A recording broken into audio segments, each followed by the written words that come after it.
What's going on, beautiful people of YouTube? This is Renebean and welcome to episode number 7 of the vlog series of building the game room. As you can see, I picked up some more lumber here. I'm going to be making some more shelving. Hopefully I'm going to get that shelving done above the beanbag where you normally see in my YouTube videos, you know, just being surrounded by games.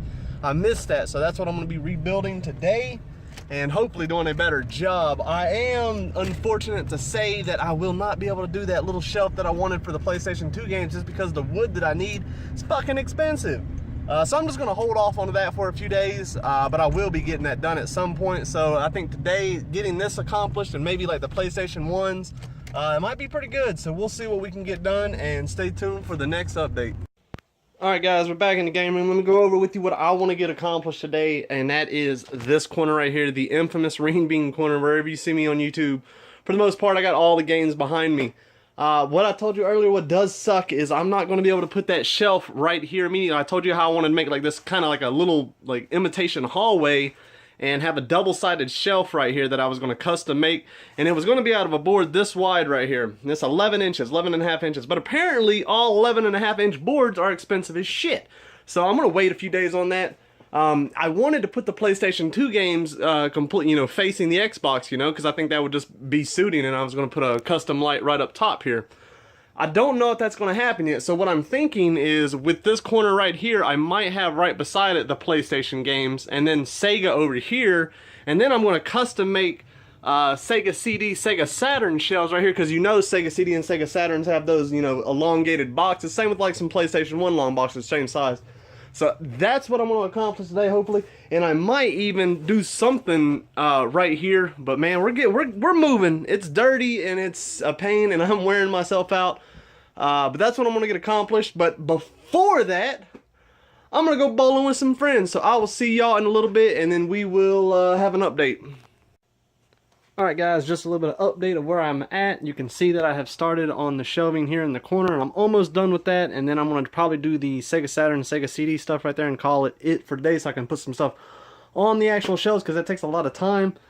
And guys, screw IKEA, Walmart, any of that. Build your own shelves. It is not hard. The brackets, the screws, the washers, and the board, you can get it all at Lowe's, and you'll come out a lot cheaper, and it'll come out a lot better, because no matter what situation you are in, when you are building a game room, custom shelves is the way to go, because you can make it the way that you want it, and it'll just fit perfectly. And you know, the only shelving that I'm going to use is this one right here, and that's just for all the consoles because it was convenient and it was just there. So that's actually working perfect, but everything else is all going to be custom. But anyways, stay tuned, and then we'll see what it looks like with all the games on it. Alright guys, I wanted to show y'all all the shelving that I'm going to get done today, and we finished the whole corner, and I did this little custom spot right here for Sega Saturn, Sega CD, and possibly PlayStation long box, because you know those take bigger boxes, or you know, bigger areas than most. One thing I wanted to show y'all, a quick little tip. A lot of people ask me what I use as like a end here, and what I use is this twine, kind of like jute. You get it at a local hardware store, and I'll put a screw at the end of each board, and I'll wrap it around, and I'll kind of weave it up. You know, I'll do like every other one or every board depending on how I want to do it, and I'll just kind of weave it down back and forth, back and forth. And then when you actually go to screw this in, you'll see it kind of tightens up, and it actually makes these pretty tight, and they work really well, and it's a very cheap way of doing it, but it actually looks pretty good. I did the same thing over here with my Nesses, and it works well. That way you don't have to do a separate board or a separate end right there, and it maximizes the most space you can do. I got some more down here right in the center of these right here. There's actually a divider. So it works well, but anyways, let's put some games on this shelf and see how it looks. Alright guys, I am done for today, and as you can see, I got my corner back. We have loaded this thing down. Let's go over a little bit of it here. Like I said, excuse the mess here. It's all crazy until we get this game room done. I don't know how much I'm going to keep this. I'm pretty sure everything's going to change around once I get everything in here, but for now, it's pretty good. I'm getting stuff out of the living room, off the floor and into here, so it makes me feel better. But you know, we already got the original Xbox up, and we got the Nesses up yesterday or the day before, whatever it was. I did the same thing with the PS2s, and it had the little showcase in the middle of either the games that I really enjoy or just some high-end titles. It just looks really good that way. And I did the same thing, and this is like the wall of Sega. We got Sega Genesis, same with the showcase titles in between them. I don't know, I wanted to do the N64 games here, but I did the GameCube just because that's the way they were packed, so I'm pretty sure that's going to change out to N64, just kind of like I did in my old videos.